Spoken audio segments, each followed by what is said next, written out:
તો અમદાવાદ શહેરમાં ફરી એકવાર નબીરાઓ બેફામ બન્યા। રાજપૂત રંગોલી માર્ગ પર એક કાર ચાલકે ભયાનક અકસ્માત સર્જ્યો હતો। અર્બન ચોક સામે કાર ચાલકે બે હોમગાર્ડ સહિત કુલ 5 જેટલા લોકોને અડફેટે લીધા હતા। આ ઘટનામાં ઘાયલોને તાત્કાલિક સારવાર માટે ખસેડાયા છે। અકસ્માત સર્જી કાર ચાલક ફરાર થઈ ગયો હોવાના અહેવાલ છે। ટ્રાફિક પોલીસે ઘટનાને ગંભીરતાથી લઈ કાર ચાલકને પકડવા અને સમગ્ર મામલે વધુ તપાસ શરૂ કરી છે।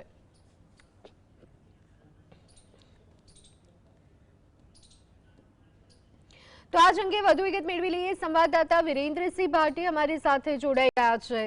વિરેન્દ્ર, વધુ એક અકસ્માતની ઘટના અમદાવાદમાં જોવા મળી છે। અમદાવાદના રસ્તાઓ જાણે કે રેસિંગ માર્ગ બની ગયા હોય તેમ લાગી રહ્યું છે। શું વિગતો? બિલકુલ થી ધ્વની કે અમદાવાદ શહેરની અંદર છાસવારે અકસ્માતની ઘટનાઓ છે તે સામે આવતી હોય છે।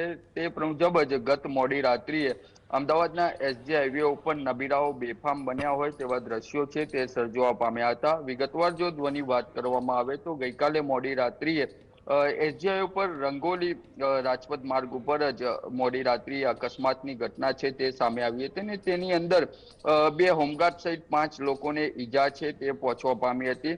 ઘટનાની બનતાની સાથે જ જે સ્થાનિક લોકો હતા, રાહદારીઓ હતા, તેમના દ્વારા 108 ને જાણ છે તે કરવામાં આવી હતી। ત્યારબાદ જે ઈજાગ્રસ્ત લોકો હતા તેમને સારવાર અર્થે હોસ્પિટલ છે તે ખસેડવામાં આવ્યા હતા। જે ઘટના છે તે અકસ્માતને સર્જાઈ ત્યારબાદ પોલીસનો કાફલો પણ છે તે ઘટના સ્થળે આવી પહોંચ્યો હતો।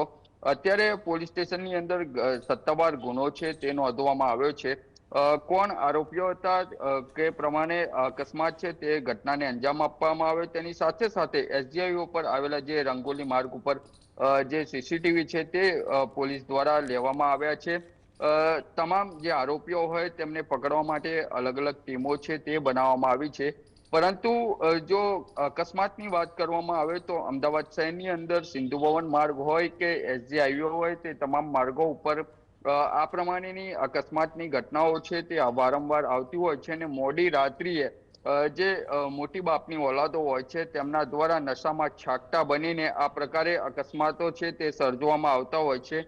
અનેક વખત પોલીસ દ્વારા કાયદાનો પાઠ છે તે પણ આ નબીરાઓને ભણાવવામાં આવતો હોય છે, પરંતુ પૈસાના જોર ઉપર આ નબીરાઓ છે તે બેફામ બનતા હોય છે અને આ પ્રકારની અકસ્માતની ઘટનાઓને અંજામ આપતા હોય છે। ધ્વની જી બિલકુલ વિરેન્દ્ર, જે રીતે અકસ્માતના બનાવો વધી રહ્યા છે ત્યારે ઘણા બધા સવાલો પણ અહીંયા ઊભા થઈ રહ્યા છે। પોલીસ વિભાગનું વધતા અકસ્માતના બનાવોને લઈ અને શું કહેવું છે? અમદાવાદના રસ્તાઓ હવે બિલકુલ સલામત ન હોય તેવું લાગી રહ્યું છે।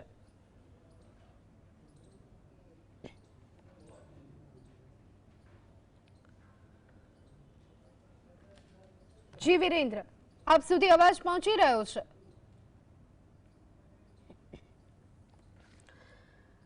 આભાર વિરેન્દ્ર સમગ્ર માહિતી આપવા બદલ। તો જે રીતે આપ જોઈ રહ્યા છો, ગઈકાલનો રાજપથ રંગોલી રોડ પરનો અકસ્માતનો બનાવ, નશામાં ધૂત કાર ચાલકે 5 જેટલા વાહનોને અડફેટે લીધા છે।